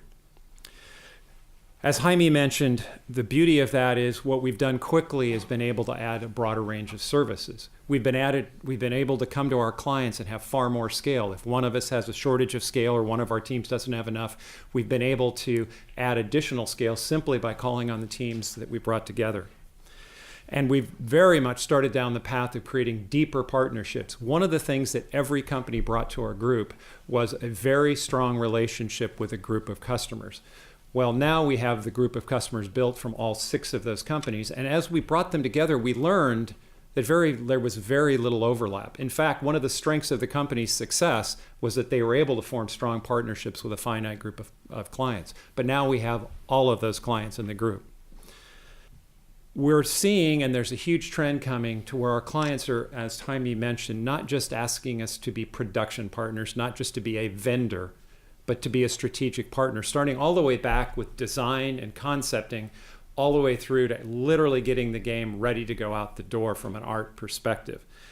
What I'd like to do now is give you 3 examples. I'll give you one, and then Manvender's going to give you a couple of examples of real-life examples that have happened in our group. The first one is a fairly current one, and it's a VR company. Virtual reality company. Just for context, virtual reality companies, many of them are funded with high-tech money, high expectation investment money, and many of them are brand new companies. They come with lots of capital. They come with very entrepreneurial owners and often very technically savvy owners, and very little production capacity. So they're perfect partners for us. This particular partner came to us and initially contracted us for design and concepting services to kind of help understand what they wanted to create, how they wanted to create it, and along that path also what they could create that would fit into the technology. Well, they used our Volta studio in Quebec City for those services. Volta then being the lead studio, and we use a lead studio concept so that we're not trying to sell multiple studios to our clients. Then brought in our Mindwalk studio in Beijing to provide environmental art production based on the designs that were done by our Volta studio. Then they wanted to do some pretty highly technical things with those assets, so they brought our Liquid Development Studio in Portland, Oregon to do visual effects, to do scripting, and also to do lighting of those assets in their virtual environment. So very quickly, we brought the capacity and the capabilities of 3 studios to bear to a single client. Manvender's got a couple other stories to share with you. Yeah, so at times, like Fred said, they come up with a need for multiple services that they need. But at times they come up with a problem, I shouldn't be calling it a problem, a need that besides just multiple services, they also need capacity, they also need a scale, which on their own, obviously they can't. And if they need to go out to 4, 5, 6 different studios, that's a big headache for them. And it's like almost like a migraine. When you get up in the morning, you're like, oh my God, I'll have to deal with these 5 guys again. So they actually have to deal with different services, and each of them offering them different size of teams, multiple teams. So that's another solution that we have been able to provide, where we say that, okay, you come to us, we have a solution for you, where we'll do your work, your project from start to end, which is like concept to completion, and we'll also provide you scale. So another example of one of the projects that we did was, again, a very large AAA developer from the US. So they had a same thing, like I said. They had different services, different things that they needed, and they needed scale. So at peak, they needed more than 75 people to be working on their project. So we brought in 4 different studios. We brought in Volta, we brought in Liquid, Lakshya, and Mindwalk together. We provided them concepts, we provided them modeling, animation, lighting, everything. So and all this we were able to provide to them simply because internally we have created solutions, we have created processes, structures where at the back end all studios work seamlessly. And as far as the client is concerned, he doesn't have to deal with 5 different studios. He doesn't have to deal with 5 different project managers. He deals with what Fred mentioned as the lead studio. And that's the comfort level he has. I have a relationship with this one studio and I work with them, and how they do what they do at the back end, I don't need to worry about. I think that is something which has really brought a lot of value to on the table that we have brought for the client, and that's something that they appreciate. And also along with this, I think when we talk about providing the solutions, a very important part of this whole exercise is the fact that are we just a minion, just a vendor? So we have basically moved on from being just a minion who's been given a task and you go ahead and do it, to actually sitting on the round table with the knights. And that's basically because now we're in a position where we sit with them on the table and we talk to them about their problems, and we ask them about what is it that they want, what are the issues, what are the things that they are facing, what are the challenges, what are the limitations, and we work up solutions for them.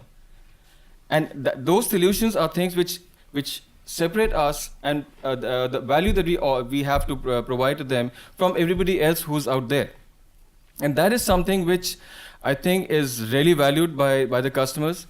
And just as an example of this, of what we did here, we had this a very large, again, Japanese client, and they had a problem. They had a very serious problem that they had to make for their game to look good and look complete, 250 characters.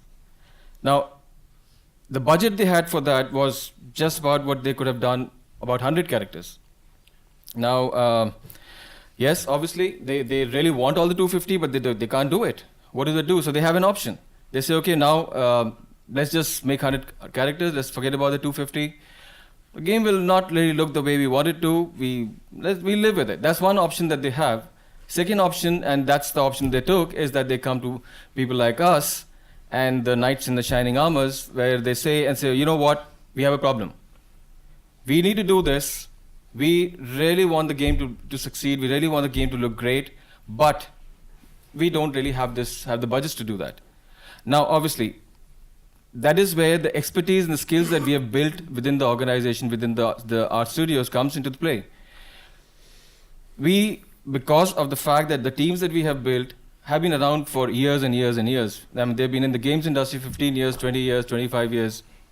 So they have seen a lot of action. They know exactly what works, what doesn't work. And in this particular case, when our senior team, art directors and tech directors, they got on the table, they worked with the client, they heard what they had, they saw what the problem was, they saw what their game is.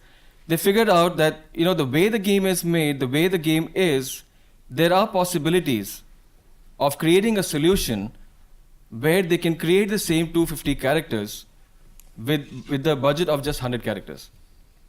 And that, I think, is something which was at that point in time the greatest value that they could have asked for. And that is really something which we as a solution provider have ensured that we are no longer just vendors for them. We are creating solutions for them. We are telling them that, okay, there are better ways of doing this, and that we can do only because we can understand what their product is. It's next to impossible for regular developers to do that, because they understand one side of things, but they may understand a few things, but they don't understand the whole gamut of things which are actually available out there. And that's the value that these tech guys that we had, the art directors, they understood the game. They had the ability to understand what the game is and find the possibilities there. So that I think is again something which is of great value. And the other important thing is that when we are talking about becoming advisors, becoming partners, one very important thing is innovations, which one constantly has to do. And I guess I'll hand it over back to you, Jaime, to take it forward from there. Right, so we're gonna go over time. I'm gonna blame you guys. Yeah. So strategic partnerships. Everything that you've heard in this section is a strategic partnership, but it's not only there. You have been hearing cases from all my colleagues in Keywords, and pretty much every single one of those relationships is a strategic partnership where we are bringing value that goes way beyond the pure transaction and goes into innovation and solutions like the one that Manvendra has explained, and you have time later on to ask him exactly how he did that, because it's a really interesting story. Anyway, this is an innovation business case. It's a very interesting one. It was very interesting for me because, having the best job in the company, which is putting together all these services, all this creativity, I was very, very lucky to play with player research here, with testing, and actually VMC is going to be there as an accelerator. And actually, that is you, Graham, right? Could you take a bow? Come on, stand up. Oh, come on, don't be shy. And Matt, who will not take a bow either, is also sitting out there. He's responsible. And between these two guys and a few others, they created this incredibly creative solution where one of our clients wanted to go beyond the product and into the player.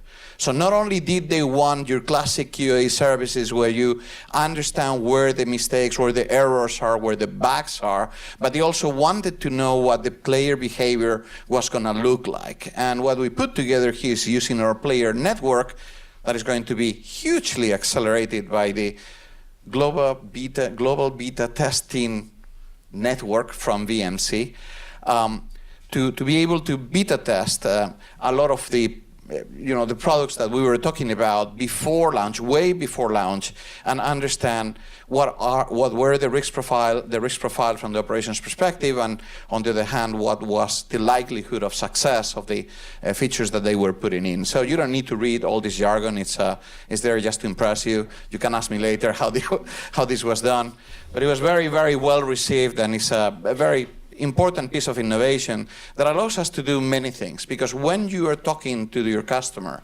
about their core business, how good their game is and how successful it's going to be out there, you get the opportunity to enter in conversations at a very senior level that open all sorts of possibilities, and I'm going to say those words again: strategic partnerships, innovation-driven, multi-year, multidisciplinary, basically what we are building our company for. A lot of this is very obvious. It does further differentiate Keywords.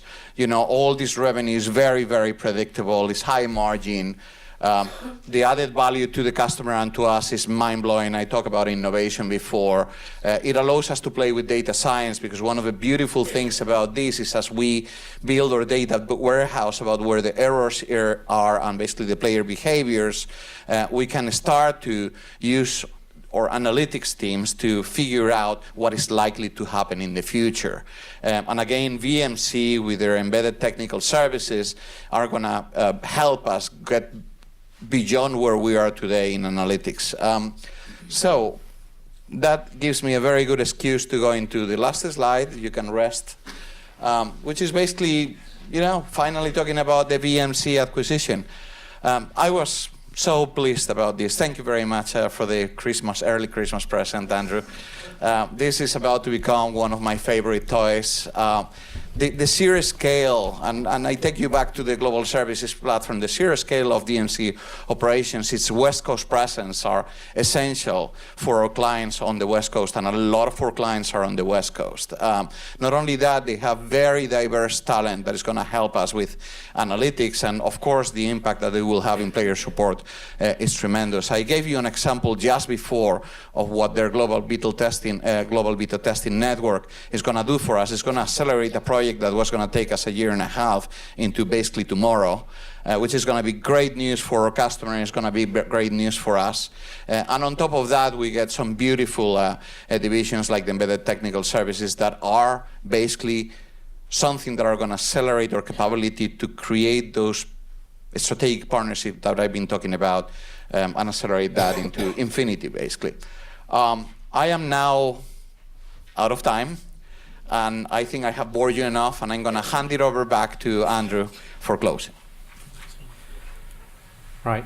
So I'm just going to talk generally about the summary from today. We've tried to be fairly ambitious and to field a whole bunch of keywords people. As you can see, we didn't quite manage the timing element of that.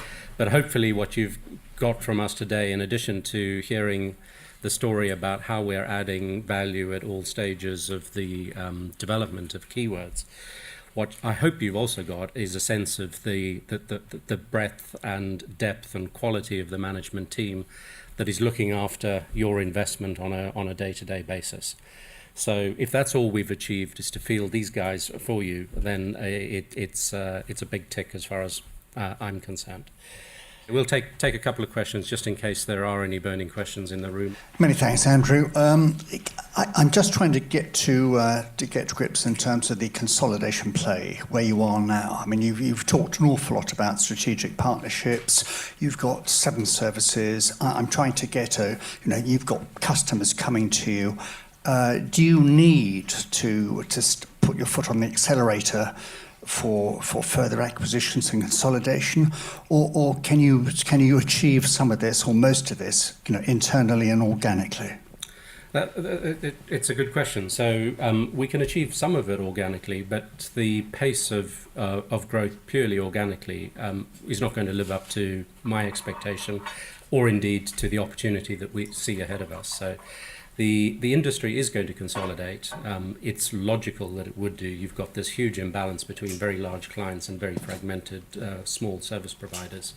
So that's not sustainable. It's rather sort of fragile at the moment. So it's going to happen, and we have chosen to be a principal actor in that consolidation. So we see that continuing.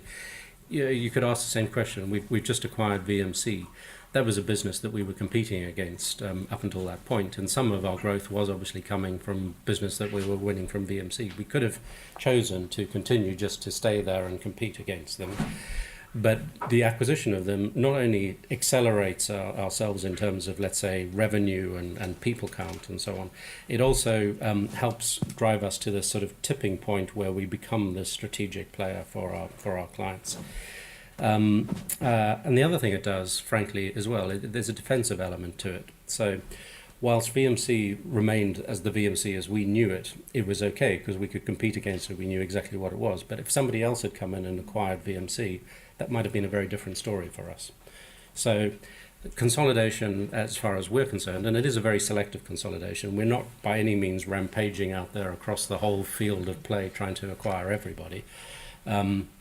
The selective consolidation, I think, really adds value. It adds value to us, it adds value to the people that work for us, it adds value to our clients, and it adds value to investors. So we absolutely expect to continue to do that. As long as we continue to have the support, of course. Yes? This is obviously a people-intensive business. How do you guys think about the impact of technology and things like AI and automation and what that could mean for the business going forward? Yeah. So we we face degrees of automation in our business all the time, and we're ready adopters of them. In fact, in many cases, we're creating those tools and pieces of technology that enable us to perform our services more efficiently. We also stay very close to research and development projects out there in terms of machine translation and to what extent we can implement that within our workflows. I think the answer to this is that it's always going to be there. We're always